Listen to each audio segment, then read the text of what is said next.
controls Colorado and Wyoming. And I think that they're about the issue of funding some of this stuff that he thinks that the numbers are wrong. And I'm going to look at that. But I want to look at other things involving the post office too. I mean, the fact, and I think that they're making some good movements in terms of, you know, we're closing down some of the rural post offices, and we're replacing them with, I think, what they call village. There's a term for it. I think the village post office, where you have a retail outlet, and the retail owner of that outlet has a dual function where they do some postal service, provide some postal services.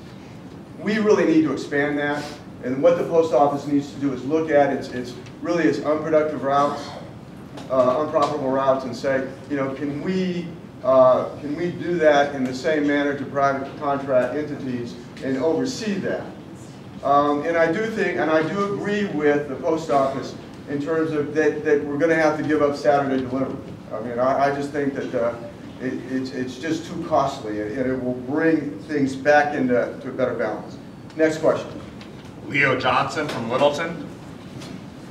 Yeah, Mike, I just want to make a comment. I support everything that you're doing, and I appreciate your effort. I'm not through yet.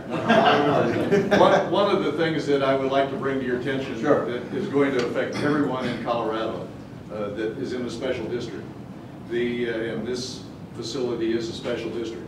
The recent downgrading of our bonds means that special districts can no longer buy the bonds, the municipal bonds that we bought in the past, which means we are going to be driven to just holding cash. So all of the reserves that we have that we've been relying on getting interest money for is not going to be there until those bonds get changed, or we get a change in our legislature. And we're going to be working on that in the state of Colorado. But that's going to be a gigantic impact. There are close to 2,000 special districts in the state of Colorado, and the reserve money will have zero interest. You will have nothing.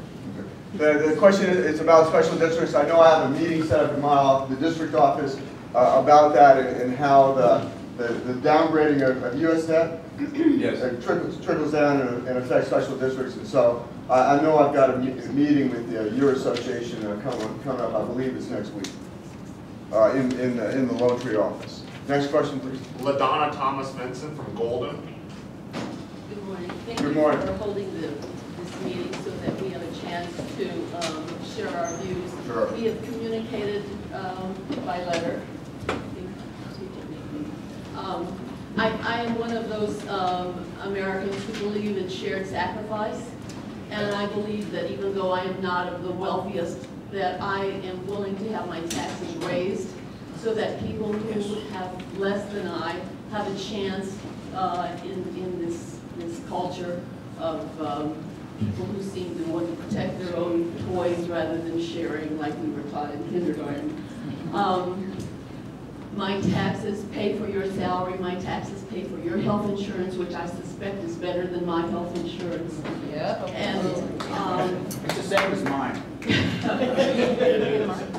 So I would encourage you to reconsider the Republican view of we need to eliminate the health care plan, because a lot of people need some help because as a small business owner, I understand what it's like to pay more for my health insurance than for my mortgage. I also would like you to consider focusing your attention on job creation rather than definition.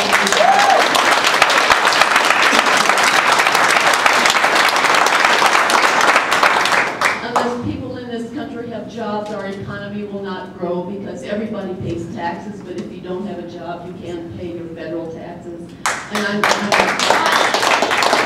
tired of hearing that people don't pay taxes. Everybody pays taxes, whether it's just for the food they buy or the gas.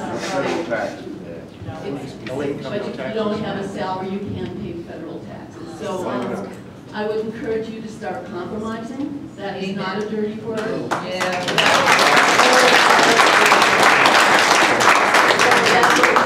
We're going to be for 2 days. Can we?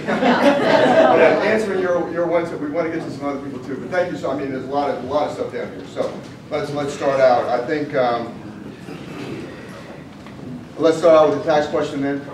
And then I think that there's bipartisan support for tax reform. Doing away with deductions, doing away with credits. Probably where we quite frankly differ is that I believe that we ought to do away with those, but I think that there ought to be a commensurate reduction in the marginal rates. And I think that, so I think we differ there, but I think the economy would function a lot better with a simpler, flatter, fair tax code. I think that in and of itself would be a stimulus to the economy. When we look at the amount of money in tax compliance, and I think fairness too, with some folks paying, corporations getting away with not simply not paying taxes, but getting a check. And I voted against the ethanol program. That was, although it was considered tax policy, I just really saw it as nothing more than a spending program. And I didn't see the value of taking corn, a food crop, and converting that into a transportation fuel. I certainly didn't see the environmental upside of doing that. But okay, so let's. You asked about congressional compensation. I think was part of it. We'll be introducing a bill after this recess that eliminates the pension program for members of Congress. I think that we're asking the American people to make sacrifices. The country's in a very difficult position, and I think Congress just has to shed its pension plan. And so I hope that, I think that my hope is that there's traction for that. It's probably, in the scheme of things, it's not a lot of money, but if we're going to ask for sacrifices from our federal workforce, we better lead by example. And so I think that's absolutely important. You ask about health care, health insurance. I mean, let me tell you this. I think I would agree with you that we absolutely need health insurance reform. I probably disagree with a lot that was done, but I agree with some.